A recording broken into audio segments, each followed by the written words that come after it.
Good afternoon, everyone. Okay, I have one thing at the top and then we'll get into Q&A. I'll start by sharing some more information on the President's event earlier today with Senator Bernie Sanders. 27 million Americans have asthma, including 4 million kids. The reality is, the price of inhalers is way too high for too many Americans. Families can pay anywhere between $200 and $600 for inhalers without insurance, despite the fact that it costs less than $5 to make an inhaler. That is why last year, the Federal Trade Commission and the FDA announced efforts to crack down on falsely claimed patents and increase competition of inhalers to lower costs. As a result of this administration's actions, one inhaler manufacturer removed patents from a regulatory list.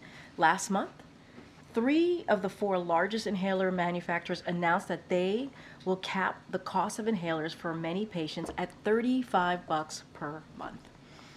This is on top of our work to lower the cost of prescription drugs through the President's Inflation Reduction Act, which every single congressional Republican opposed. Thanks to the law, Medicare can now negotiate lower drug prices for American families. But President Biden wants to expand those efforts by applying the $2,000 cap on prescription drug costs and $35 for insulin to all Americans. This work to deliver lower health care costs is in stark contrast to what congressional Republicans have proposed. They are still working to repeal the Inflation Reduction Act and gut Medicaid. And they just released a budget that would lead to devastating cuts to Medicare and the Affordable Care Act, increase housing costs and prescription drug costs for families, and huge giveaways for the wealthy and the biggest corporations. President Biden has been clear. This will not happen on his watch. The Biden-Harris administration will continue working with partners like Bernie Sanders to deliver results for the American people. With that, all right. Good to see you. Good to see you. Good to see you too. 2 questions, starting with the earthquake in Taiwan. Has the government there asked for anything yet from the United States? And will the U.S. coordinate with China if Taiwan does request any kind of assistance? So what I will say is that we continue to closely monitor the earthquake impacting Taiwan, and we certainly pray for all those who are affected. And we are standing by. The United States is standing by on the ready for any necessary assistance. I don't have anything else to provide beyond that, but we're closely monitoring, and we are ready to assist. Is there any reason to believe at this point that the earthquake will affect the visits next week by the leaders of Japan and the Philippines for the summit? So don't have any change of schedule. And then lastly, sorry, I know I said 2, but No, I have it's a okay. It's all right, darling. Does the president think the meeting he had last night with Muslim leaders was useful? And is there any reaction or comment on a Palestinian American doctor walking out in the middle of that meeting? So let me just say a couple things just at the top about last night and how important it is. As you know, the president and the vice president, they continued their tradition of honoring the Muslim community during Ramadan by hosting a meeting with Muslim community leaders to discuss issues of importance to the community. Let's not forget, this is the sit-down conversation. The meeting was asked, and it's supposed to be private. They wanted a private meeting. That was something that, as we have done our outreach, as you know, senior White House officials have been doing this outreach. The president and the vice president have been in communication with the community regularly since October, and this is something that they asked. They asked for a private meeting, a working meeting, if you will, and so we understand how this community is feeling. It is a deeply painful moment for many in the Arab and Muslim communities. The president also expressed his commitment to continue working to secure an immediate ceasefire as part of a deal to free the hostages and significantly increase humanitarian aid into Gaza. And the president made clear that he mourns the loss of every innocent life in this conflict, Palestinian and Israeli. The president and vice president are committed to continue engaging with these leaders moving forward. As I mentioned, we've had regular engagement with members of those communities. As it relates to the part of the question that you just asked me, about a participant walking out. Look, I want to be really careful here. We said that we would keep these conversations private, so I'm not going to comment on any private discussions, but as I said many times from this podium, the president respects any American's right to peacefully protest, and we are going to continue to have these conversations, obviously, with that community. Go ahead, Nancy. Thanks, Karine. How did the White House decide who would attend the iftar dinner? So what I will say is want to be careful here. This meeting, again, was decided after we've done outreach for some time now. We wanted to make sure that this was a private meeting and that participants had an opportunity to be, to be honest and to be able to share their thoughts and feelings about where they are, how they feel about the situation happening, obviously, in the Middle East. I don't have a process to lay out how the list came about, and so I'm don't have anything to lay out in that realm. But as you know, and as I stated a couple of times, we've done outreach for this past several weeks, several months, to the Muslim, to the Arab community, Palestinian community, and heard from them directly. And they spoke, we listened, and we hope that they feel like they had an opportunity to express themselves and had an opportunity in front of the president and the vice president to talk about an incredibly painful time. Was last night the president's first opportunity to speak face-to-face with someone who had been on the ground providing aid in Gaza? So, look, I can't speak to the different leaders who have been in this meeting. It is a private meeting. We want to make sure that we give folks the opportunity to feel that they have some that they know that they can speak and just be clear to us and have that and know that it is those conversations are in confidence. So don't want to read out who's been in the meeting or any specifics in that realm. I'm going to let folks who attended want to speak to that, and they can. What I can say is we've had multiple conversations, whether it's senior officials from the White House, whether it's this president. Not all conversations we obviously read out. We try to keep these private conversations in private. I don't have a list of folks of who they are, where they come from, if they've been to Gaza. That is something I want to be super mindful of. What was the president's reaction to the fact that the doctor decided to leave the dinner? It's very, very similar to what I said to Darlene. The president respects. He respects,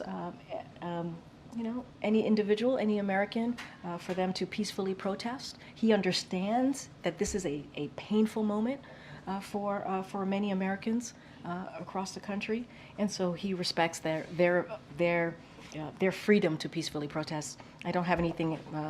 Anything outside of that. They have a right to peacefully protest, and we're going to continue to respect that. Kendra. Thanks, Karine. Does the administration expect there to be emergency funding package for the Key Bridge in Baltimore to be announced before the president visits the city on Friday? So as you know, the Department of Transportation just last week announced $60 million to be able to put forward in having to rebuild that bridge. I don't have anything outside of additional funding. The president has been very, very clear. He wants to make sure that we make the community of Baltimore whole again, and he has said that the federal government will certainly cover the bridge being built. Our focus right now, outside of the rebuilding that bridge, is making sure that the ports are open, making sure that we continue to do that recovery, clean out that area. And so that's been the focus. The president's going to go on Friday. He will see himself. We'll have more information of what's going on the ground. But he gets regular updates, and I think that's important as well. Our hearts go out to the lives that were lost during that evening or that early morning. It's a sad, obviously sad news, and we are with the families who are mourning their lost ones at this time. Ukraine. The White House issued a statement yesterday that was dismissive of Speaker Johnson's idea to tie that package to the policy banning future LNG exports. It said that the president wants the aid package passed right away, and that you support the LNG export ban. But can you clarify whether that means you're ruling out that proposal from Speaker Johnson? Like, is that off the table, or is this something that you might consider down the road? I mean, we've been very clear, right? We've been very clear. The reporting we have said, as you said from our statement, is not true.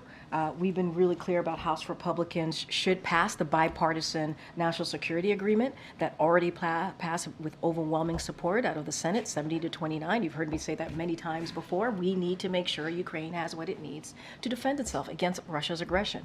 We're going to continue to be clear about that. And there's a way to get Ukraine what they need. All the speaker has to do is put that national security supplemental on the floor.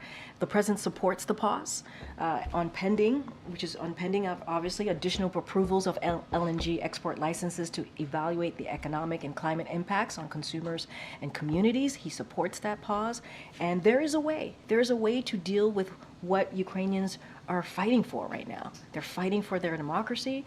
They're fighting for their freedom against the aggression of Mr. Putin. There's a way to get them the assistance that they need, and that is to pass that bipartisan, we believe that would be a bipartisan support, national security supplemental that got bipartisan support. If he puts it on the floor, we know for a fact that Republicans will vote for it. We know where Democrats stand. He needs to put that on the floor. Okay. Karine, the meeting yesterday was a scaled-back event, as we understand it. How troubling is it to the White House that prominent Arab American leaders are declining to come to the White House? I mean, look, want to be really clear, and we've been saying this many times before. Number one, we've done these outreach. We listened. The community wanted to have what we thought change the format, do a meeting where it was a working meeting. We respected that. We listened to them, and we had a working meeting. And so want to be really respectful of that. And look, we understand it's a very painful time. We understand that. And we respect that. And so, look, I can't speak to individuals who want to attend, not want to attend. That's for them to speak to. The president is going to continue to, and his administration, obviously, senior officials are going to continue to have these conversations. We're going to continue to listen to the community. That's what a president does, and that's what this president will continue to do. I know the president spoke with Chef Jose Andres. Does the president agree with Chef Andres that Israel is using food as a weapon? Look, we understand how Chef Andres is feeling, right? He just lost members of his team, I'm sure, who felt like family to him as well. The op-ed was very powerful. What he does is heroic, not just in Gaza, around the world, providing food, providing that essential humanitarian assistance. And we, you heard from the president last night in his statement. He's outraged and he's heartbroken. We are all heartbroken here by those 7 lives lost. And so we are going to continue to mourn with them, with Chef Jose Andres and obviously the families. I'm just not going to, he's going to speak for himself. We are very clear about where we stand. I think the president's statement was incredibly powerful, impactful, and really truly lays out how he feels about the current situation. And on another topic, Karine, how worried is the White House about bird flu? So look, this is something that we are certainly monitoring. We have been, CDC has been certainly working on top, working and focusing on this. We take health and safety of the American people seriously. It is very important to this president. Our top priority is to keep communities healthy, safe, and informed. We're closely tracking this, monitoring this, as I just stated, of the reports that are out there, and have active, relevant agencies to coordinate with and support local authorities. The CDC has said the risk to human health from this outbreak is low. They're continuing to monitor and will continue to coordinate with relevant agencies and officials. This is, when it comes to the public health of the American people, we take that very seriously, and we'll continue to track this. Finally, what's the White House's response to some on the left who think that Justice Sotomayor should retire so that the president could appoint a replacement? I've been asked this question before here at the podium, and when it comes to those types of decisions, those are personal decisions. That is, regardless if it's Justice Sotomayor or any other justice on the bench, that is for them to make. That is a decision for that justice to make. Again, it's a personal decision. That is not something that we get involved in, but it is something for obviously any justice on the bench. They should be given the space and the freedom to make that decision. I won't have anything else to say beyond that. Go ahead, Celine. Thanks, Karine. How is Israel going to conduct that investigation into the strike that killed those World Central Kitchen Aid workers? Look, you heard from the president last night, you heard from my colleague from the National Security Council yesterday, and also earlier today. I think the president's statement was very, very strong, right? Very straightforward. He wants to see an investigation that's swift, an investigation that's comprehensive, that brings accountability, and he wants to make sure that it is made public. We leave it to obviously the Israeli government to do that investigation, but we want to make sure that it's swift, it's comprehensive, that it's made public, and it is important. We need to certainly get to the bottom of exactly what happened. Can you explain what that would entail, a kind of investigation like this? This is a strike that happened in an active war zone. Can you give us some detail on what it looks like? Look, IDF said they have an ongoing investigation is underway. I think that's important. We've called for this investigation to happen. I think that's important. We wanted to see it happen in a swift manner. We want to make sure that the findings are public and that there's accountability. I want to be very careful here. I'm not going to get ahead of that process. There's a process underway. I believe my NSC colleague mentioned that they have some initial findings. It's preliminary, and so that process is going to continue. I'm going to let that process go underway and let the Israeli government speak to that. For the sake of transparency, can you explain what that process is and if the U.S. is confident in that process? Look, I'm not going to get into hypotheticals. I'm not going to get into a particular process here. We want to see something that is comprehensive. We want to see something that leads to accountability. We want to see it be swift, and we want to make sure that it is made available to the public. That's what the Israeli government, that's what Prime Minister Netanyahu said he's going to do, and we're going to let that process flow. We're going to let that process happen. So Kirby said earlier today that they're hoping to get in the books a meeting in person next week with an Israeli delegation. Yeah. Can you provide any more details on that and who might come? I'm not going to provide any details on that. What I can say is basically from the readout is that the expectation is to have a meeting in person. I think it was important that there was a virtual meeting that occurred obviously on Monday to talk about the Rafah operations. We've been very clear where we stand on this, very clear. We believe there has to be alternative ways to deal with Hamas in Gaza, as we're specifically in Rafah. A military operation that we believe is not the way to move forward. There is active conversations happening with the Israeli government and obviously our government, and I think that's important. I'm not going to go into details from here. As you heard from us, as you heard from my colleague, there's going to be hopefully next week in-person meeting, and we're looking forward to continuing those really critical, important conversations. Do you anticipate any changes to the president's policy toward Israel and Gaza as a result of yesterday's strike? I can say that nothing has changed, and we've been clear about that since certainly since yesterday. We are going to continue to have those really tough conversations, right? Important, tough conversations about how Israel moves forward with their operation. We want to make sure that civilians are kept safe, that are protected, and also folks who are providing humanitarian aid. The president was very, very clear. He also said in his statement that Israel needs to do more. We've been very clear about that as well. We're going to continue to have those conversations with our Israel counterparts, and look, you know, this is important to this president. But I will also add, that's why the hostage deal is so critical. That's why the president has been working 24/7 along with his team to get that hostage deal done. And if we get a hostage deal, it means that we can get more humanitarian aid into into Gaza, pardon me. It also means that we get to a ceasefire. we get into a ceasefire so that we can get that aid in, so that we can get also hostages home. So that is what we're going to continue also to work on. Do you have a progress report on that hostage deal? I don't have a progress report. You saw in the president's statement that his team continues to have those conversations in Cairo right now. That is important, and he, we wish I can stand here today and say there's a deal, but those conversations continue. We have made this a priority. This president has made this a priority to get that hostage deal. It's important to get those hostages home to their family. It's important to get that humanitarian aid, and with a, leading to a ceasefire.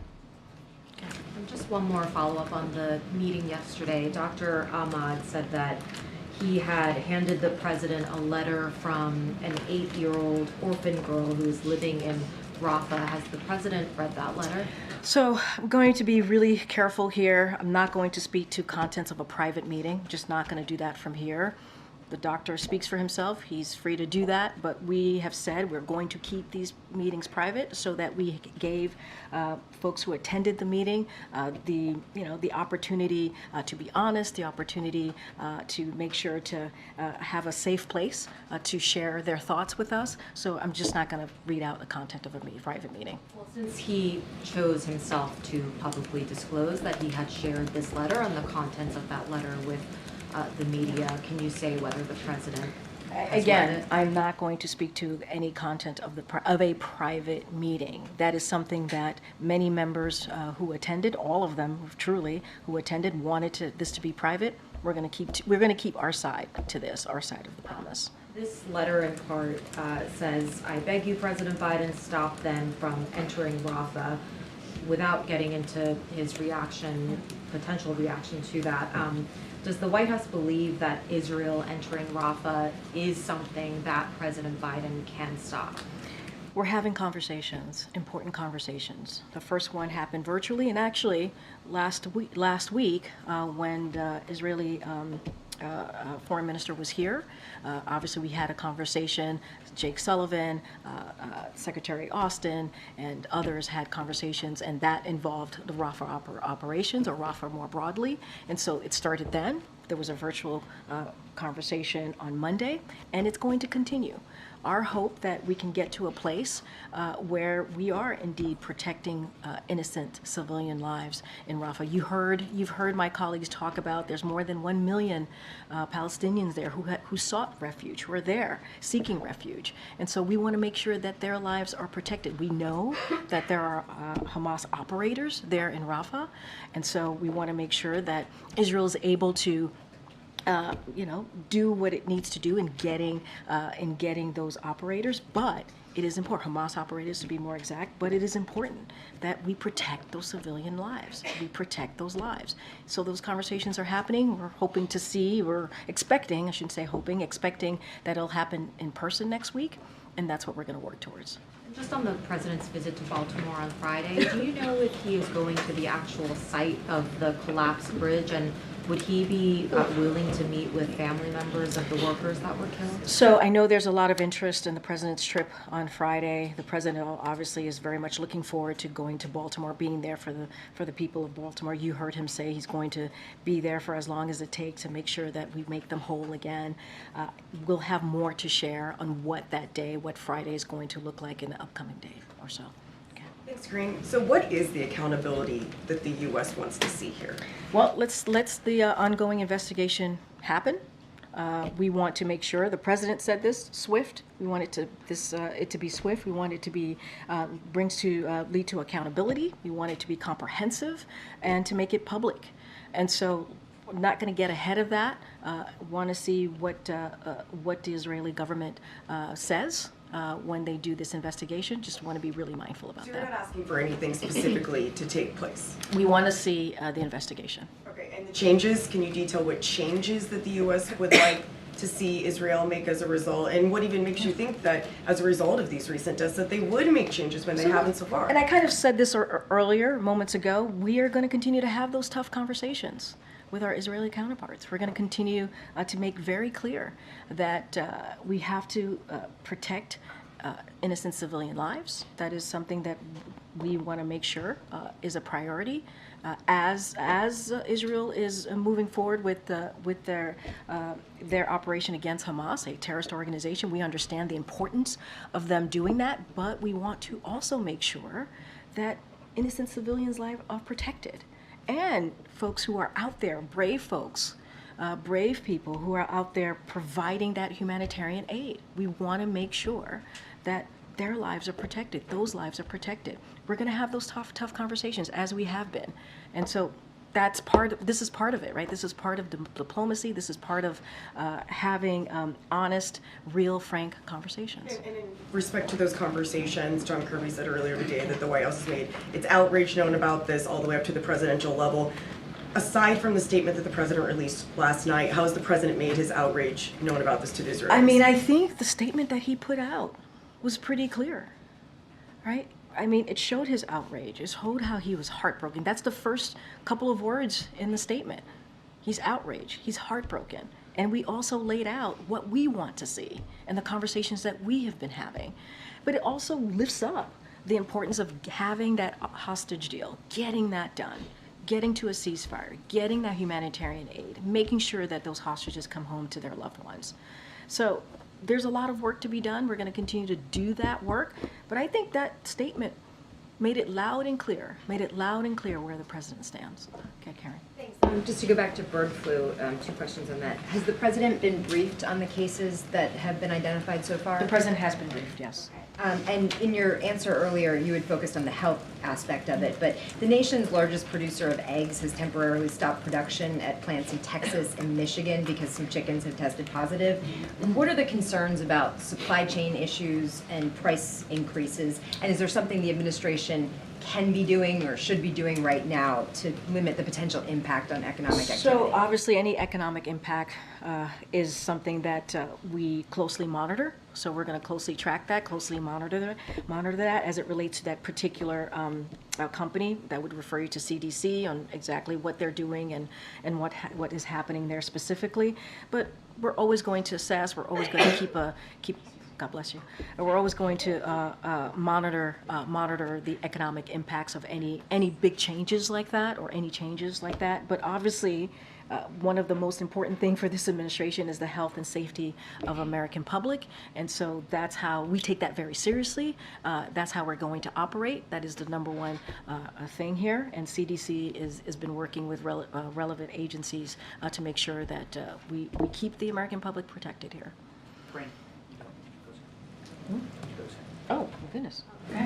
Thank you. First, so you guys started draining the Strategic Petroleum Reserve to try and help with the Putin price hike a few years ago. Said you were going to refill it, but now it doesn't seem like that's happening. Why? Well, I believe the Department of Energy is responsible for that particular component, is refilling that. So I would refer you to the Department of Energy. I know there were certain components to that, and how they were going to move forward in refilling it. They would have more specifics on that for you. Okay. And why isn't federal immigration law tougher on border crossers who come here and are accused of serious crimes?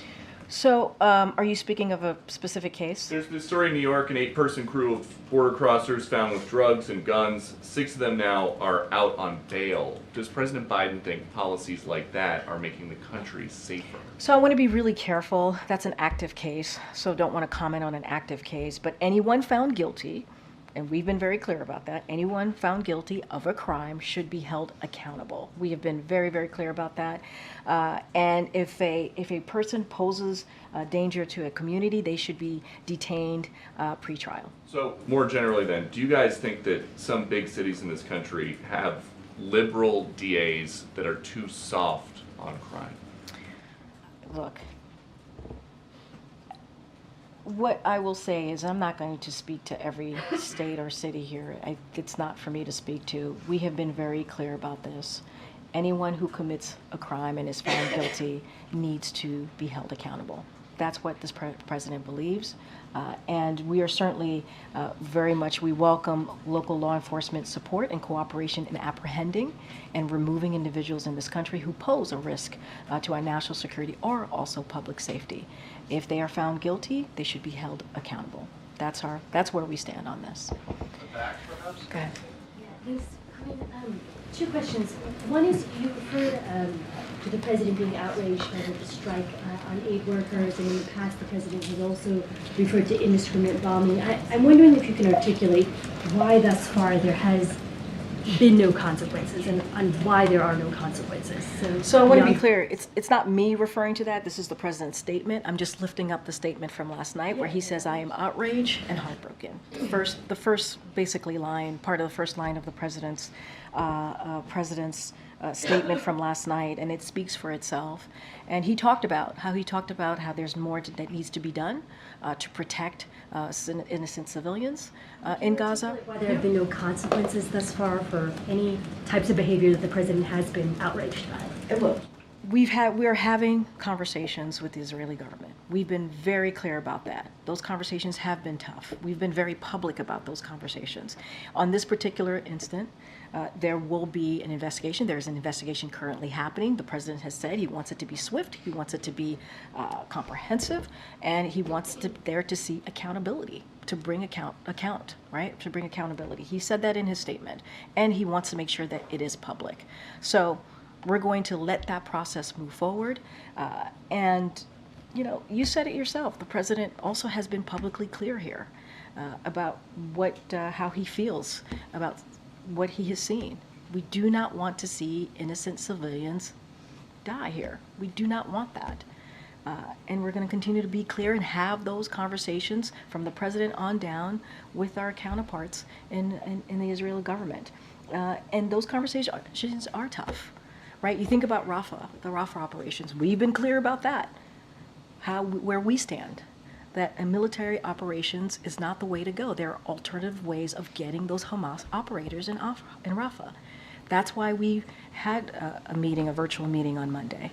That's why we're going to have an in-person meeting with the Israeli government. The president takes this very seriously. He wants to make sure that innocent civilian lives are protected, including those humanitarian aid workers who are out there. And yes, he's outraged and he's heartbroken by what happened yesterday. And we're going to have those conversations with the Israeli government, as we have been. It's going to continue. If I can also go back to something that was asked earlier about the president meeting with any aid workers or anybody who's been inside of Gaza since October 7th. It is a question I've also privately posed to some of your colleagues, and it feels like a yes or no question whether or not he's actually met with somebody who's been inside. And the reason I'm asking is a number of people at the meeting said, to their knowledge, this was the first time the president had actually spoken to anybody who's been inside of Gaza since October 7th. Well, here's what I can tell you. He's met with community leaders who are obviously from the Muslim community, the Arab community, the Palestinian community. I would let them speak for themselves on if they've been to Gaza. We don't have any information to share about that. We want to be really mindful that this meeting and many meetings that we've had have been private. We want to respect that. And so just going to leave it there. I think what is important, though, like I understand the question. Wait, no. Updates from what the situation changed. I understand, right? I get what you're saying, the importance of hearing from folks who have been on the ground in Gaza. I totally understand that. But I think it's also important that the president is hearing directly from the community. Directly from the community, some of them are personally affected by what's happening in Gaza, right? And so the fact that senior White House officials are having those conversations, tough conversations, is important. The fact that the president has done so as well is important. But I hear your question, but we are also hearing from folks from the community, having these sit-down conversations. The community leaders that were here yesterday and met with the president and the vice president, they asked for a working group conversation. And we listened and we made that happen. And the president heard directly from them what they are going through, what they see, how painful it has been for them. So I think that's important as well. We can't not, lift that up as well. Okay. Thank you, Karine. Just while you've been up there, there's been some reporting that Biden is going to speak to Israeli Prime Minister Netanyahu tomorrow. Can you confirm I don't have a call to confirm at this time. As you know, the president and the prime minister have spoken several times, more than I believe 24 times since October 7th. And I've said this already. Both administration, both governments talk to each other. Their counterparts talk to each other every day.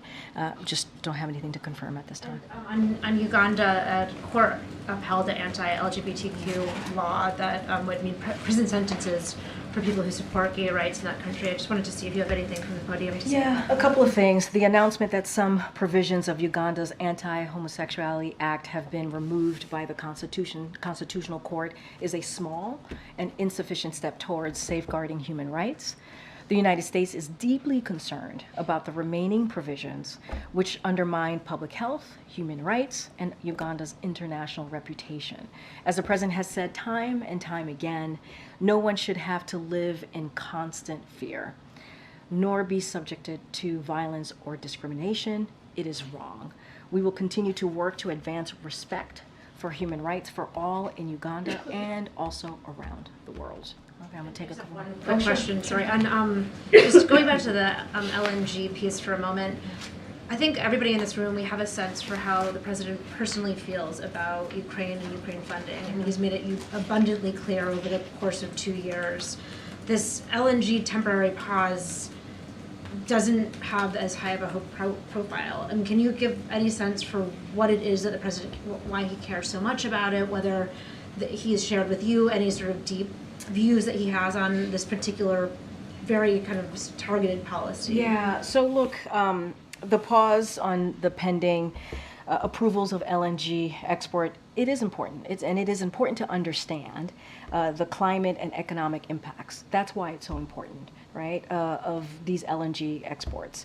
And it is the impacts on consumers, right, the impacts on communities, and that's why the president supports these LNG pauses. So we're going to continue to meet our LNG needs of our allies, and the temporary pause does not impact current LNG exports, but there is some, by having these pauses, it does tell us something that is important to know.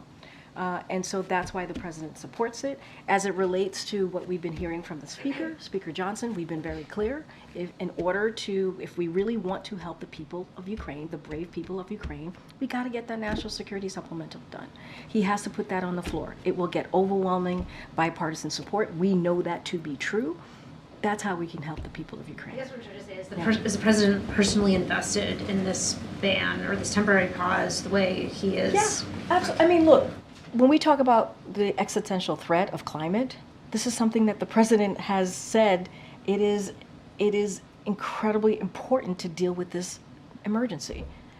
And he has done more, taken more robust action than any other president. This is part of this, right? And so the president has been not just talked about it, but has taken action. So I would look at this as part of the action that he's taken to deal with the climate crisis.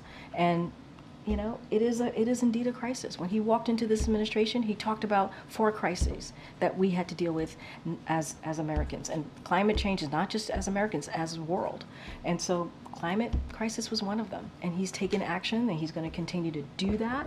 And he's been robust. It's been comprehensive, more than any other president. It just sort of seems like a smaller piece to that But larger. I would put it together in that larger piece. Yes, it's a smaller piece of obviously the larger initiative of what we're trying to do, but it's also critical. It's important. Look, the reports that are out there as it relates to Speaker Johnson, they are not true. We know how the best way to get assistance for Ukraine is to pass that national security supplemental. That's what we want to see. It'll get done in an overwhelmingly in a bipartisan way. Go ahead. I know. Go ahead. I got it. Thanks, Karine. On the World Central Kitchen strike, I mean, is there concern that this complicates the temporary pier project? That, you know, does it make this effort more challenging? The pier?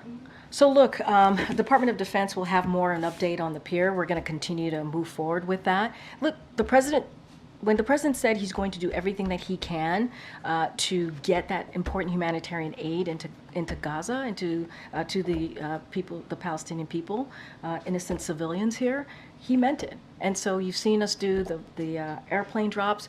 We're in a couple of weeks. We're going to have that temporary pier. We're going to continue to work with Israel to get those trucks in.